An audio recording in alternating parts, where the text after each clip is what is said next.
Many of us have those stubborn pounds that seem impossible to lose, no matter how good we eat or how hard we work out. My solution is PlushCare.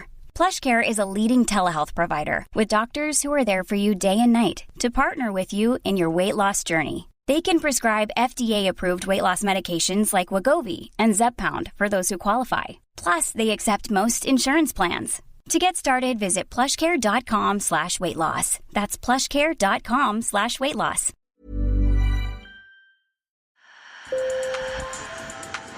Bonjour. Hello. Hola. Marhaba bikoum. Sur le fil. Le podcast d'actu de l'AFP. Des nouvelles choisies pour vous sur notre fil info. Plus de 15 millions de visiteurs sont attendus en France pour les Jeux Olympiques et Paralympiques. Mais dans leur bagage, ils pourraient importer avec eux des intrus, comme des virus, des bactéries et autres parasites. Alors, pour prévenir des épidémies de gastro ou de grippe ou l'utilisation potentielle d'armes biologiques qui pourraient gâcher la fête, une cellule d'intervention biologique d'urgence est sur le pied de guerre à l'Institut Pasteur. À Paris, cette équipe de virologues, de bactériologues et de biostatisticiens est prête à déployer son laboratoire n'importe où, y compris dans le village olympique. Sur le fil a pu se rendre dans les locaux de cette cellule, la CIBU, au siège de l'Institut Pasteur. Sur le fil. Je suis Anne Le Flèche Mathéos, je suis responsable du pôle d'identification bactérienne à la CIBU, cellule d'intervention biologique d'urgence de l'Institut Pasteur. On va badger la première porte du laboratoire. Et avant toute manipulation du prélèvement qu'on a reçu, on va mettre une paire de gants, une blouse et des lunettes. Anne Le Flèche Mathéos a 57 ans et derrière son sourire avenant se cache un limier hors pair. Elle traque sans relâche les bactéries pour le compte de l'Institut Pasteur depuis 27 ans. La cellule, elle, s'est créée en 2002 après l'affaire des enveloppes contaminées à l'anthrax, une bactérie très dangereuse aux États-Unis. En alerte 24 heures sur 24 et 7 jours sur 7, les scientifiques de Pasteur sont prêts à détecter tout risque infectieux, y compris une attaque terroriste d'ordre biologique. On a reçu en fait ce matin un prélèvement potentiellement infectieux.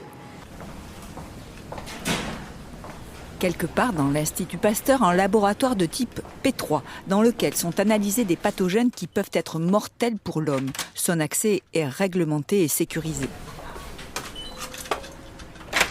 Les scientifiques qui y travaillent sont en combinaison intégrale blanche, masque FFP3, gants et surbottes. C'est là que travaille Laurent Dacheux, directeur adjoint de la CIBU, avec Anne Le Flèche Mathéos. Le virologue fait partie des 17 personnes mobilisables pendant les JO. Leur mission, détecter au plus vite les agents pathogènes les plus mortels et les plus transmissibles à la moindre alerte donnée par les hôpitaux. En fait, ce qui est peut-être plus à craindre, c'est cet afflux de population d'individus qui vont venir des quatre coins du monde, dans lesquels différentes pathologies circulent, parfois qui ne sont pas connues en Europe, comme des virus qui sont portés par des moustiques, comme la dengue, le chikungunya. Et là, c'est vrai qu'on sait qu'il y a des épidémies qui circulent actuellement en Amérique du Sud, mais aussi en Asie, en Afrique. Et des gens peuvent venir avec leur virus finalement et provoquer peut-être des micro-épidémies, d'autant plus que malheureusement on a maintenant le moustique adapté à ces virus en France métropolitaine. L'équipe se prépare depuis 18 mois à cet afflux de personnes. Les scientifiques ont imaginé des scénarios d'épidémie qu'ils ont répétés. On a un groupement de fièvre inexpliquée chez soit des voyageurs, soit des sportifs. Certains sont pris en charge par les services hospitaliers dédiés, ils font les premières analyses qui se trouvent négatives, mais ce groupement de fièvre ou d'autres pathologies grossit, on n'arrive pas à identifier, et là, la CIBU pourrait être mobilisée pour aller chercher au-delà en fait des premiers tests pour voir ce qui se trouve dans cet échantillon, sachant que ça peut être aussi pas forcément infectieux, ça peut être autre chose. Ils ont déjà eu un exercice entre guillemets grandeur nature en septembre, pendant la Coupe du Monde de rugby. La CIBU est intervenue pour identifier les 15 cas de botulisme signalés à Bordeaux. Le botulisme, c'est une intoxication alimentaire grave qui est contagieuse et peut être fatale. Il y a d'ailleurs eu un mort à l'époque. Pour la Coupe du Monde de rugby, on a eu un peu un épisode de botulisme finalement qu'on n'attendait pas forcément parce que c'était une conserve mal préparée. Comme on a cet aspect de masse, c'est surtout ça en fait qui est important à prendre en charge, c'est l'effectif et les nombres de personnes qui peuvent être impactées. Et donc il va falloir réagir très rapidement avec l'ensemble des partenaires du système de surveillance, que ce soit les centres nationaux de référence justement adaptés, la CIBU, les hôpitaux, pour répondre très rapidement finalement et éviter que des événements sporadiques puissent se propager en groupement ou en épidémie. La CIBU a mis au point une boîte à gants, une espèce de couveuse en plastique transparent, complètement hermétique et stérile, qui reproduit les conditions de sécurité d'un labo de type P3. Sur la demande de la Direction générale de la santé, la CIBU pourrait déployer n'importe où sur le territoire, et également au village olympique, en 1 heure, cette boîte à gants, qui est en fait un laboratoire de type P3 mobile. La boîte a 2 trous raccordés à des manchons hermétiques. Ils permettent à la scientifique qui a enfoncé ses avant-bras dans les manchons de manipuler un prélèvement en toute sécurité pour commencer l'analyse qui permettra d'identifier l'agent pathogène. Anne Le Flech Mathéos remplit une série de mini-tubes à essai avec une pipette. Test PCR, séquençage haut débit, toutes ces techniques sont utilisées pour identifier un virus ou une bactérie. Pour plus d'efficacité, pendant les JO, les chercheurs ont aussi développé des tests dits multiplex, beaucoup plus larges que d'ordinaire. À partir d'un seul échantillon, ils recherchent jusqu'à 40 virus ou bactéries. Si le patient ou la patiente a des symptômes gastro-entériques ou respiratoires, on a des panels de différents diagnostics avec des PCR spécifiques pour tel ou tel agent bactérien ou viral. Et on peut détecter en une seule manip, en une seule PCR, plus de 40 valences bactériennes ou virales. Dès l'arrivée du prélèvement, on va faire du coup l'extraction d'ADN et ensuite on va faire une PCR. On va rendre un résultat en 3-4 heures. C'est très rapide en fait. Une fois le virus ou la bactérie identifiée, les médecins prennent le relais en donnant le traitement approprié aux malades.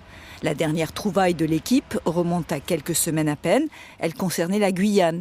Après la mort mystérieuse d'orpailleurs dans la forêt guyanaise, les virologues ont mené l'enquête. Récemment, on a identifié un cas de rage sur des patients qui avaient une encéphalite non étiquetée, donc sans identification et donc sans savoir ce que c'était. On a fait ce séquençage-là, on a pris les données, on les a mis dans des bases de données et une séquence de rage a été ressortie positive. Effectivement, c'était bien de la rage qui circulait chez les chauves-souris vampires. La difficulté, ça peut être si jamais le virus ou la bactérie n'est pas présent dans les bases de données. Donc on va essayer de trouver des zones qui sont conservées, qui sont communes aux différents virus ou bactéries, et après de faire des investigations. Donc ça peut prendre un peu plus de temps pour confirmer ou pas la présence, parce qu'il va falloir adapter notre système de détection à ce nouveau pathogène. On traverse le couloir et on va aller dans les pièces PCR propres, on appelle ça.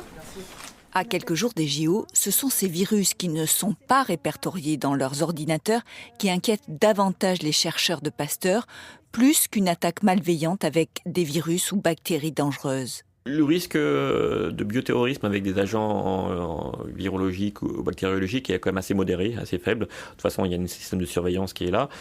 Il y a d'autres finalement façons plus simples de diffuser, comme des produits chimiques ou des toxines éventuellement. C'est un risque à prendre en compte, mais les exemples nous montraient que c'était pas si simple que ça.